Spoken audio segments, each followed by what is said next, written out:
Marc Aurèle, Pensée pour moi-même, livre 12. Tous ces biens que tu souhaites d'atteindre par un détour, tu peux les posséder sur le champ si tu ne te veux pas de mal. Je veux dire, si tu laisses de côté tout le passé, si tu te reposes pour l'avenir sur la providence, et si, te bornant au présent, tu le règles sur la piété et la justice. Sur la piété afin de chérir ton lot, car c'est à toi que la nature le destinait, comme elle te destinait à lui. Sur la justice afin que librement et sans embâche tu dises la vérité et agisses selon la loi et les valeurs en jeu. Ne te laisse pas entraver par la méchanceté, l'opinion ou la parole d'autrui, ni par les sensations de cette pauvre chair épaissie autour de toi. Ce sera l'affaire de la partie affectée. Si donc, quand tu seras un jour ou l'autre sur ton départ, tu dis adieu à tout le reste pour ne plus faire cas que de ton guide intérieur et de ce qu'il y a de divin en toi. Si tu crains non de cesser de vivre, mais de ne jamais commencer à vivre selon la nature, tu seras un homme digne du monde qui t'a engendré. Tu cesseras d'être un étranger dans ta patrie, de t'étonner des accidents quotidiens, comme s'ils étaient inattendus, et de dépendre de ceci ou de cela. Dieu voit toutes les âmes dépouillées de leur enveloppe matérielle et de l'épaisse couche d'impureté qui les recouvre. Car, n'étant lui-même qu'intelligence, par là il n'a de contact qu'avec celles qui sont émanées et comme dérivées de lui-même en ces âmes. Si toi aussi tu t'accoutumes à faire de même, tu te délivreras de ces 1000 choses qui te tracassent.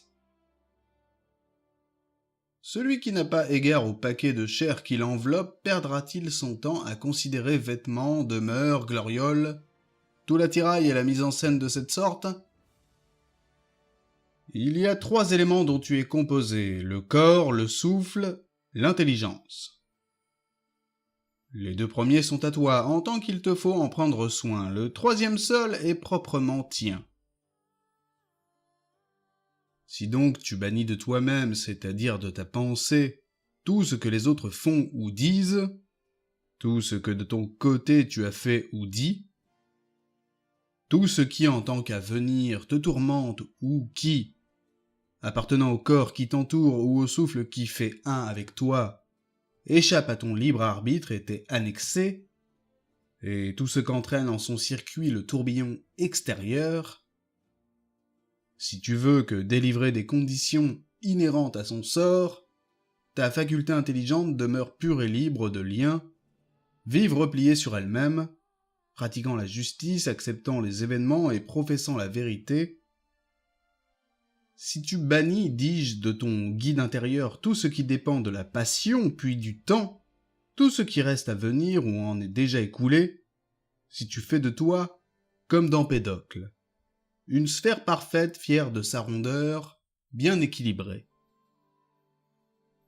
Si tu t'appliques à vivre seulement le moment que tu vis, je veux dire le présent, tu pourras passer le temps qu'on te laisse jusqu'à la mort avec calme, bienveillance et reconnaissance envers ton bon génie. Maintes fois, je me suis demandé avec étonnement comment se fait-il que chacun, quoiqu'il se préfère à tous les autres, fasse moins de cas de sa propre opinion sur lui-même que de l'opinion d'autrui à son endroit. En tout cas, si un Dieu apparaissant à l'un de nous, ou encore si un sage précepteur l'invitait à n'imaginer et à ne penser à rien en dedans de lui sans l'exprimer aussitôt à très haute voix, il ne supporterait pas un seul jour cette suggestion. C'est donc que nous appréhendons plus ce que les voisins pensent de nous que ce que nous en pensons nous-mêmes. Comment se fait-il donc que les dieux, ayant tout réglé avec sagesse et bonté pour l'homme, aient négligé de voir cet unique détail? Un certain nombre d'hommes d'une vertu éprouvée, après avoir fait avec la divinité et, comment dire, tant de pactes d'alliance, après être restés longtemps les familiers de la divinité grâce à leur conduite pieuse et au culte qu'ils lui rendaient. Ces hommes, une fois morts, ne reviennent plus à la vie, mais sont complètement éteints. S'il en est ainsi, sache bien que si les choses avaient pu se passer autrement, les dieux y auraient pourvu. Ce qui eût été juste eût été aussi possible. Ce qui eût été conforme à la nature l'eût bien amené à se réaliser. De ce qu'il n'en est pas ainsi, si toutefois il n'en est pas ainsi, sois-en bien persuadé, c'est qu'il fallait qu'il n'en fût pas ainsi. Tu vois bien pour ta part qu'en posant cette sotte question, tu chicanes la divinité. Or, nous ne discuterions pas ainsi avec les dieux s'ils n'étaient pas très bons et très justes. Ceci admis, ils n'ont pu, par une négligence contraire à la justice et à la raison, oublier de rien voir quand ils ont ordonné le monde. Habitue-toi à tout ce qui te rebute. C'est ainsi que la main gauche, paresseuse pour tout le reste faute d'habitude, tient les rênes plus fortement que la droite. C'est qu'elle s'y est habituée. En quelle disposition il faut être de corps et d'âme quand la mort te surprendra? La brièveté de la vie, l'infini du temps devant et derrière toi. L'infirmité de toute matière. Considère les causes formelles dépouillées de leur gang. À quel but se rapportent les actions, ce que sont la douleur, le plaisir, la mort, la gloire? Si l'homme n'est pas l'auteur de son propre tourment, comment personne n'est entravé par autrui? Que tout n'est qu'opinion. Il faut, dans l'emploi des principes, ressembler au pugiliste, non au gladiateur. Celui-ci n'a qu'à lâcher l'épée dont il se sert et il est tué. L'autre dispose toujours de sa main, il lui suffit de serrer le poing. Voir ce que sont les choses en elles-mêmes, les analysant en leur matière, en leur cause, en leur rapport de finalité. Quel admirable pouvoir possède l'homme de ne rien faire que ce dont Dieu doit le louer et de bien accueillir tout ce que Dieu lui donne en partage. Pour ce qui tient à la nature, il ne faut s'en prendre ni aux dieux, car ils ne commettent jamais d'erreur, volontaire ou involontaire, ni aux hommes, car quand ils se trompent, c'est toujours involontairement. Donc, ne s'en prendre à personne. Qu'il est ridicule et étrange l'homme qui s'étonne de quoi que ce soit qui arrive dans la vie. Ou fatalité du destin et ordre inflexible, ou providence accessible à la pitié, ou chaos livré au hasard sans direction. Si donc règne une fatalité inflexible, pourquoi essaies-tu de résister?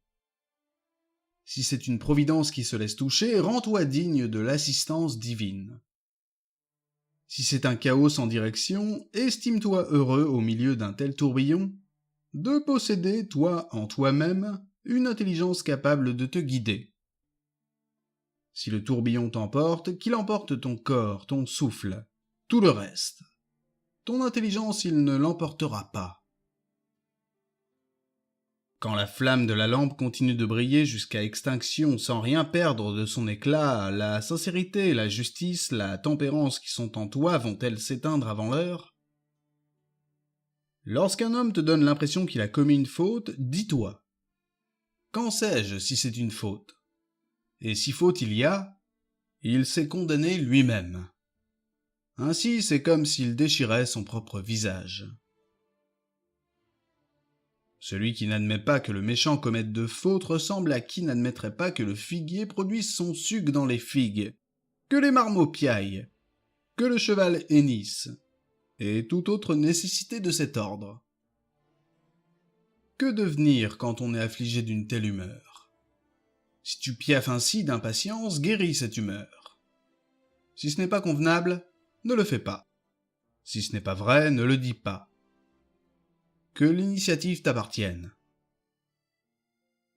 Voir en toutes circonstances quel est en lui-même cet objet qui produit en toi cette idée, et chercher à te l'expliquer. L'analysant en sa cause, en sa matière, en sa fin, en la durée à l'expiration de laquelle il aura nécessairement cessé d'exister. Connais enfin que tu possèdes en toi-même quelque chose de plus noble et de plus divin que les objets qui provoquent en toi les passions et t'agitent. En un mot, comme une marionnette. Qu'est en ce moment ma pensée? N'est-elle pas crainte ou soupçon ou convoitise ou quelque autre passion analogue? D'abord, ne rien faire à l'étourdi ni sans le rapporter à quelque chose. Deuxièmement, ne ramener ses actions à rien d'autre que la fin sociale. Que dans peu de temps tu ne seras plus rien, nulle part. Que tu ne feras plus partie des objets actuellement sous tes yeux, ni des êtres actuellement vivants.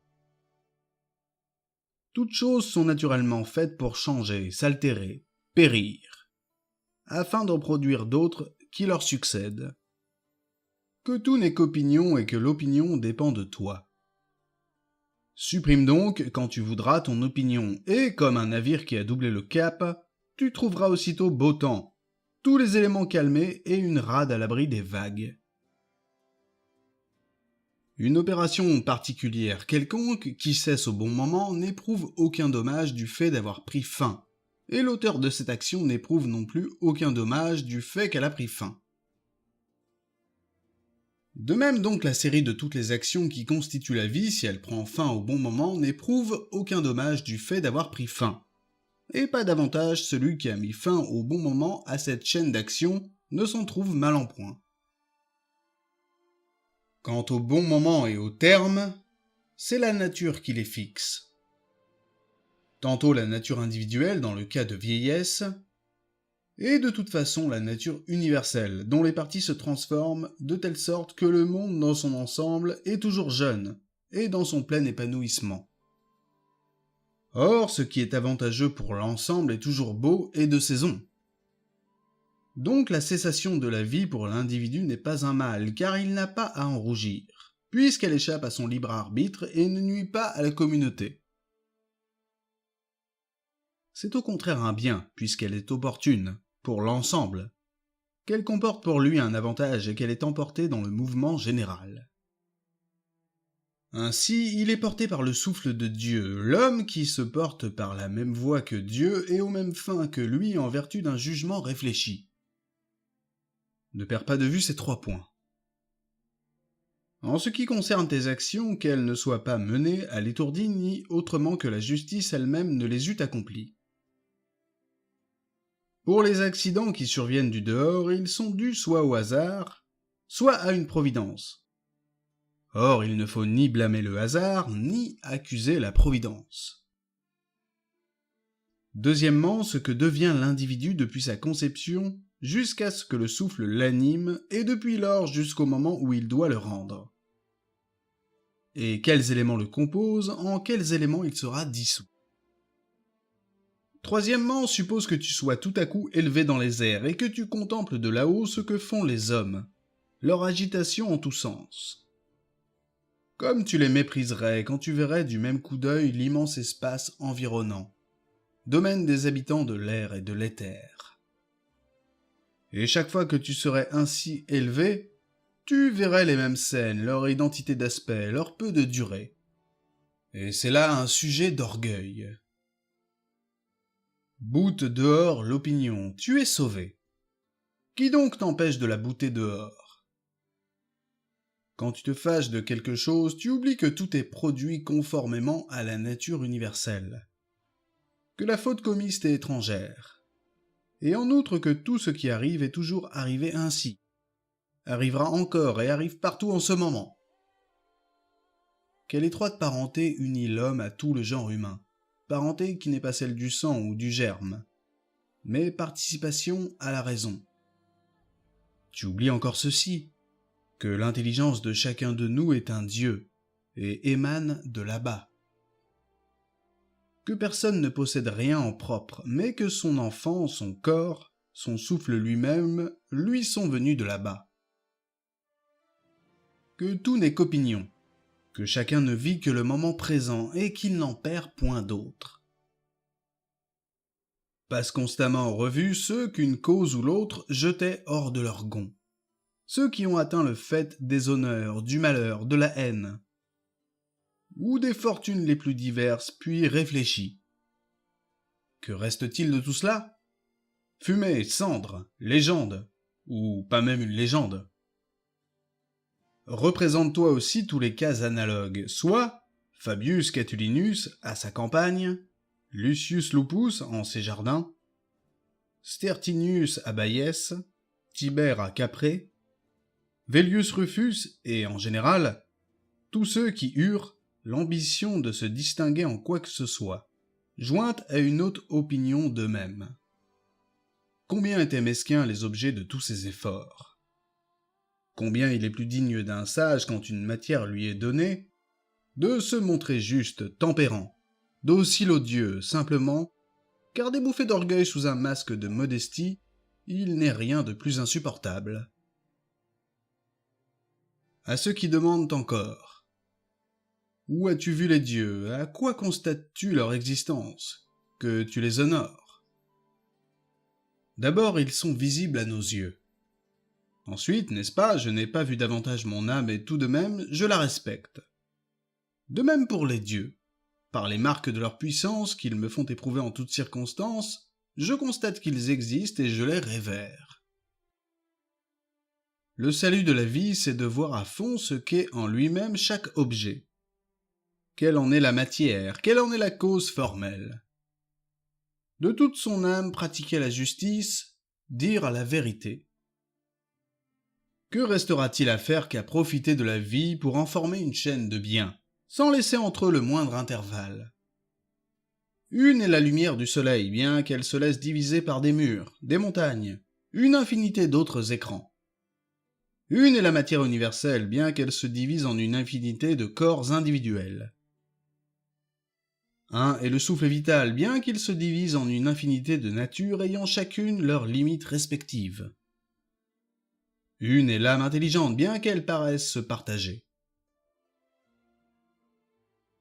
Or, les autres êtres parcellaires susdits, les souffles par exemple, et les objets sensibles, s'ignorent et demeurent étrangers entre eux. Toutefois, même ces êtres-là sont maintenus ensemble par la force qui les unit et l'attraction du centre de gravité.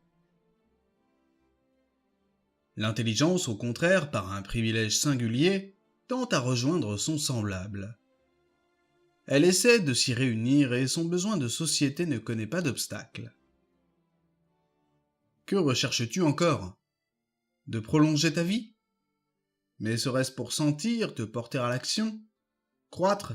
Cesser ensuite? User de la parole? Penser? Que trouves-tu en tout cela qui vaille d'être envié? Si chacune de ces facultés te semble digne d'un parfait mépris, applique-toi en fin de compte à suivre la raison et Dieu. Mais tu ne saurais sans contradiction conserver ton estime au reste, ni souffrir à la pensée que la mort va t'en priver. Quelle minuscule part du temps infini, insondable, a été départie à chacun, puisque dans un instant elle va s'évanouir dans le néant. Quelle minuscule part de la substance universelle? Quelle minuscule part de la vie universelle? Quel minuscule mode de terre que celle où tu rampes dans la terre universelle? Réfléchissant à tout cela, n'accorde un grand prix qu'à l'action conforme aux directions de ta nature, et aux sentiments conformes au mouvement général de la nature. Comment se comporte ton guide intérieur? Tout est là. Le reste, ou appartient, ou échappe à ton libre arbitre. Ce n'est que cadavre ou fumée. Ce qui incite le plus à faire fi de la mort, c'est que cela même, au jugement de qui le plaisir est un bien et la douleur un mal, ont néanmoins fait fi de la mort. L'homme qui n'estime comme bon que ce qui arrive à son heure, à qui il est égal d'accomplir un plus ou moins grand nombre d'actions conformes à la droite raison, et qui n'a cure de contempler le spectacle du monde plus ou moins longtemps, cet homme-là ne craint rien, même la mort. Mon ami, tu étais un citoyen de cette grande cité. Que t'importe de l'avoir été 5 ans, ou 3? Ce qui est réglé par les lois est équitable pour tous. Que trouves-tu d'exorbitant à être renvoyé de la cité? Non par un tyran ou un juge inique, mais par la nature qui t'y a fait rentrer. C'est comme si le prêteur qui l'a engagé congédiait de la scène un comédien. Mais je n'ai pas joué les 5 actes. 3 seulement. Fort bien, dans la vie, 3 actes font une pièce achevée. Quant au terme, il est fixé par celui qui assume la responsabilité, naguère d'avoir assemblé ton être, et maintenant de le dissoudre. Pour toi, tu es irresponsable dans l'un et l'autre cas. Pars donc de bonne grâce pour répondre à la bonne grâce qui te libère.